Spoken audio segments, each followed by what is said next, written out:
there is a big group of us that believe in Bitcoin as a tool for financial empowerment, for decentralization, for censorship resistance, to create an alternative system that actually takes the power away from the elites.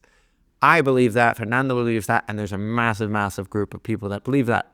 But then on the other side, there's people who are getting rich and who are making a bunch of money on Bitcoin, and they're going to use it to advance their own agendas.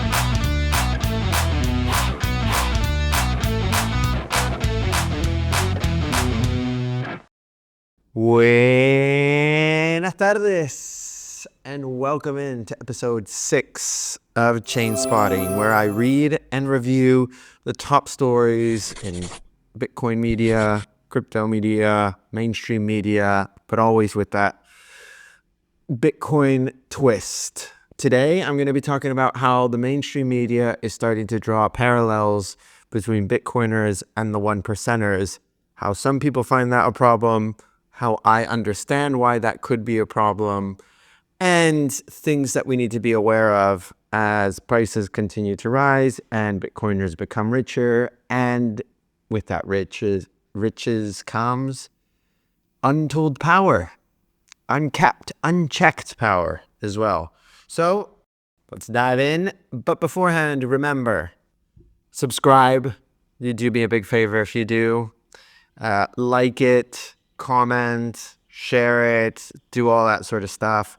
The algorithm will appreciate it. I will really appreciate it. The idea is to always be improving and making these shows a little bit better. And how do I do that?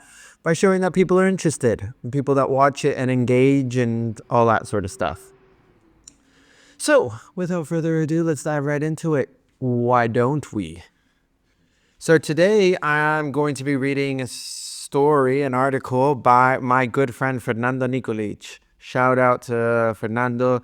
He is the founder, the creator of Bitcoin Perception, a brilliant product I'm going to call, or project as well, that analyzes media perception. What the media is doing, what the media is talking about. Is the coverage neutral? Is the coverage positive, negative? Who's covering it? Why are they covering it? What's going on? I honestly cannot recommend that project enough.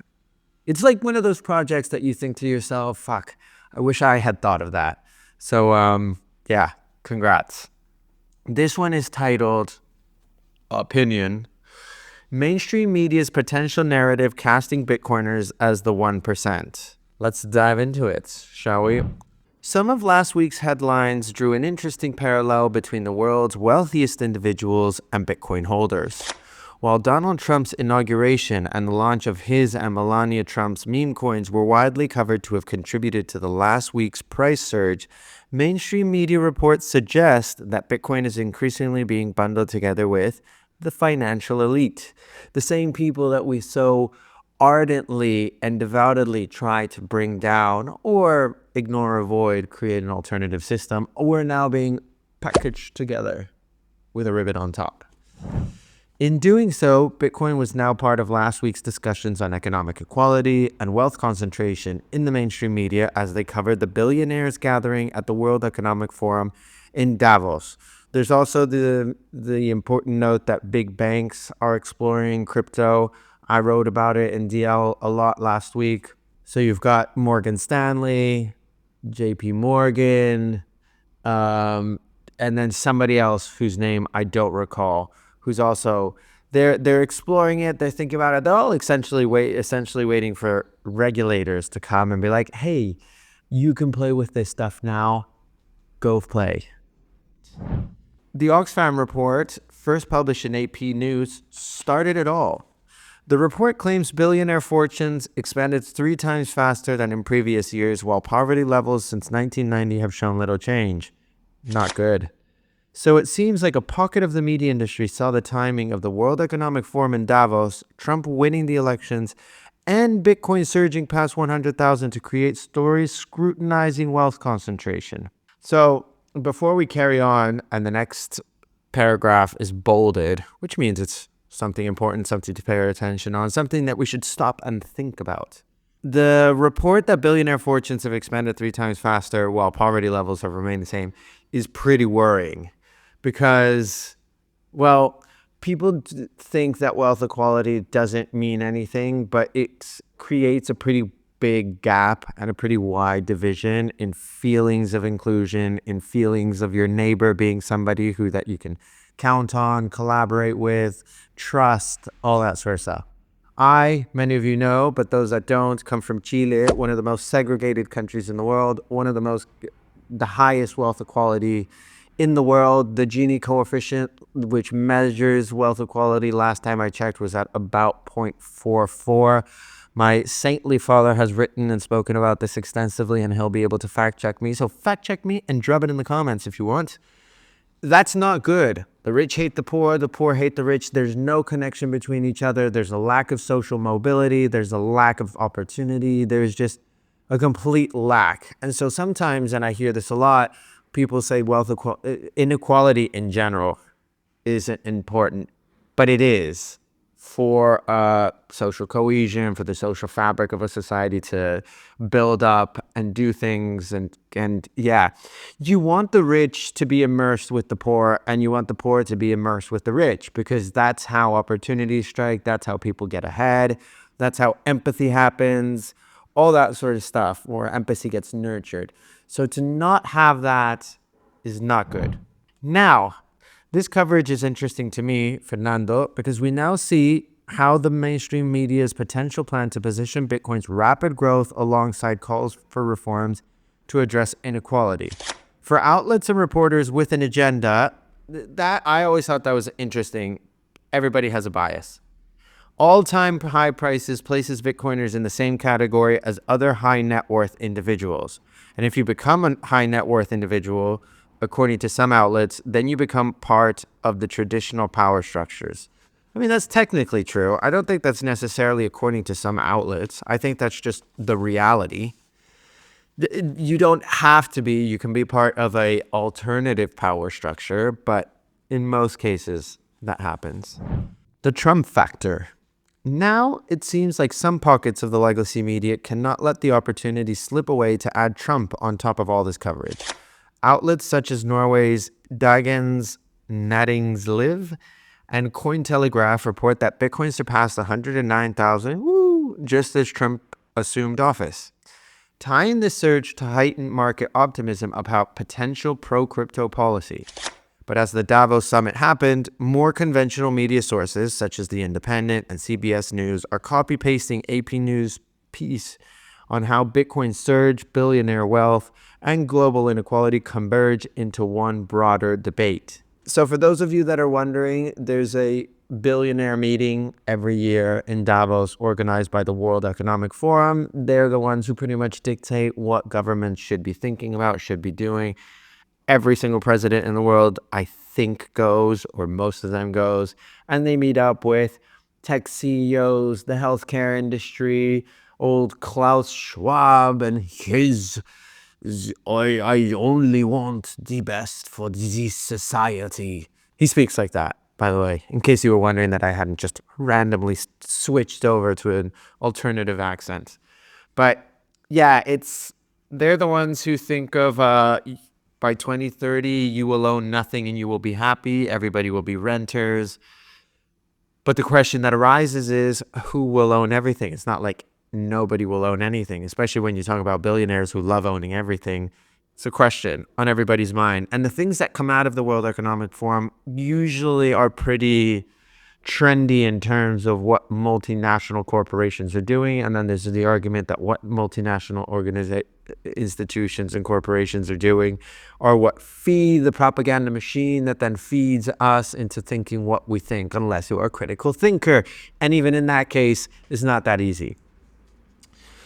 The copy-pasting helps distribute the narrative on the implications of excessive wealth concentration, especially when even Bitcoin is seen contributing to an expanded pool of digital millionaires.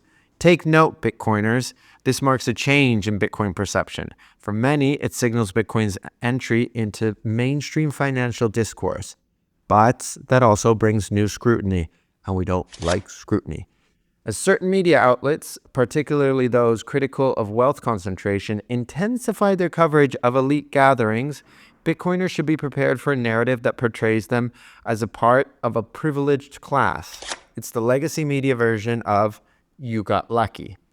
So, rather than celebrating this new spotlight uncritically, Bitcoiners would be wise to understand the potential consequences of being associated with a new digital elite. Get ready for coverage questioning whether Bitcoin truly advances financial inclusion or simply creates another layer of wealth for those who got lucky and got in early. There's a fair question there, and I will comment it at the end, but I do think that there is a creation of another layer of wealth for those. I don't believe that necessarily. I don't believe in the got lucky and got in early crowd or narrative, because people who got in early, there was scant information everywhere. People didn't understand what was going on. It was extremely volatile. I know of people who had to send physical cash to Japan, and then their money would get credited at MT Gox a month later. That's conviction, motivation, very, very risk tolerant. I wouldn't say that's lucky. I mean, technically that is lucky because their money didn't get lost in the mail, but you get what I mean, I think. You're a smart fella and smart woman. Calls for reforms, like those highlighted by the Oxfam report, could become a rallying point for commentators who see parallels between Bitcoin millionaires and entrenched billionaires. Different millionaires, billionaires. Bitcoiners should also acknowledge that public perceptions will be shaped by broader political and economic narrative. So, stay vigilant and engage constructively. I love that. Fernando, engage constructively is a good one. With the media, so that the Bitcoin story remains focused on innovation and fight against the potentially new and growing narrative that Bitcoin is just a mere replication of existing power structures. There's a lot to unpick. I won't cry as I unpick this onion and go deeper into the layers of what's going on. But I see both sides. I obviously stand more on Fernando's side. I'm a believer in Bitcoin. I'm a believer in the financial inclusion side of things. I'm not a big believer in Michael Saylor and these billionaires or millionaires that are just accumulating wealth.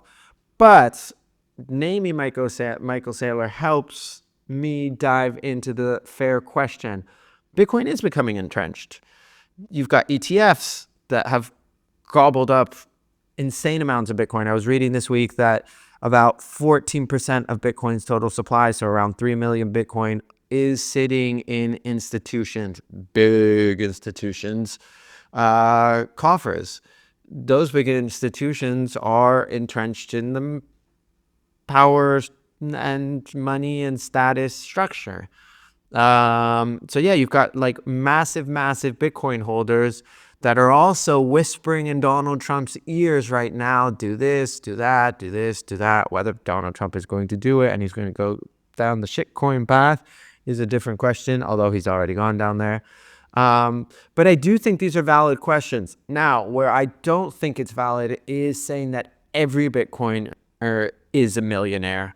Every Bitcoiner is going to be part of the power structure, and every Bitcoiner believes in this corporate adoption strategy and this idea of going to Davos and meeting up with the World Economic Forum people and that sort of stuff. I would go just out of mere interest, just to see what goes on in the conversations that are happening. But that's pretty much it. So I think it's important. I fundamentally agree with some of Fernando's ideas and stuff that he wrote. That is staying vigilant, engaging constructively, and that there is a big group of us that believe in Bitcoin as a tool for financial empowerment, for decentralization, for censorship resistance, to create an alternative system that actually takes the power away from the elites. I believe that, Fernando believes that, and there's a massive group of people that believe that. But then on the other side, there's people who are getting rich and who are making a bunch of money in Bitcoin, and they're going to use it to advance their own agendas. You guys know this already. I'm not the biggest fan of Michael Saylor. I fundamentally disagree with Saylorism. He's owned too much Bitcoin. He has too shady of a past. Yeah, I don't stand on that side of things. So is he is he part of the entrenchment? Is he going to these meetings? Is he participating in these things? Yeah, I think so. So, I mean, those are things that we have to be aware of. And then the wealth inequality thing, which is a much broader topic, I think it's important to bring it out. I think it's important to talk about. Like I said, I come from a country where wealth inequality has created massive gaps, massive cracks, massive divisions that hasn't helped, except for the billionaire class, but not even that much, except for the true one percenters. So this is interesting. I think this is also interesting because I do think that Fernando points out something that is going to be happening. And that's why I love his project so much, because he's analyzing the trends that are happening in the mainstream media and he's keeping on the ball, man. So highly recommend giving him a follow. Yeah, the mainstream media, which is honestly just talking heads and puppets for large corporations, is going to be always finding new ways to paint Bitcoiners under an ugly brush, under things that advance the narratives that they disagree with and that they don't want to happen. So keep an eye out there, because that is happening. Whether that's entirely true, no, and we should know that by now. The mainstream media has its own agenda, like Fernando said, same as I think everybody has a little bit of agenda, maybe not an agenda, but some sort of bias. But it's interesting how the mainstream media is going from Bitcoin is only used for criminals, and then you see countries adopting it, corporations adopting it, all that sort of stuff. And then you've got like environmental issues. And then you see a bunch of renewable energy plants that are starting to use it and all that sort of stuff. And then, you start to see them go, well, what do we use now? The one percenters, the new one percenters, the new billionaire class or millionaire class. That's bad, wealth equality, this and that. And so you see these trends forming, these narratives getting pushed and peddled and encouraged and nudged in everybody's direction. And it's interesting. It's all very interesting. Now, what will happen when Bitcoin does get to $1 million, $2 million, $10 million? That's anybody's question. And then we're going to have to be very vigilant of the Bitcoiners that do have a lot of money and do have a lot of wealth. I'm just a lowly journalist, but I look at Michael Saylor and these big fucking holders, and I don't know. I wonder. Do you wonder? And if you wonder, leave us a comment. Do you agree with anything I said? Do you not? I'm interested, because this is a spicy subject. Inequality. Bitcoiners don't like talking about inequality. Although some do. Are Bitcoiners becoming the new 1%? Will they be the new 1%? Do you agree with Fernando? Yeah. Leave me your comment. Give us a like. Give us a subscribe. I'll chat to you guys next week. This was another episode of Chainspotting. Remember, choose your news.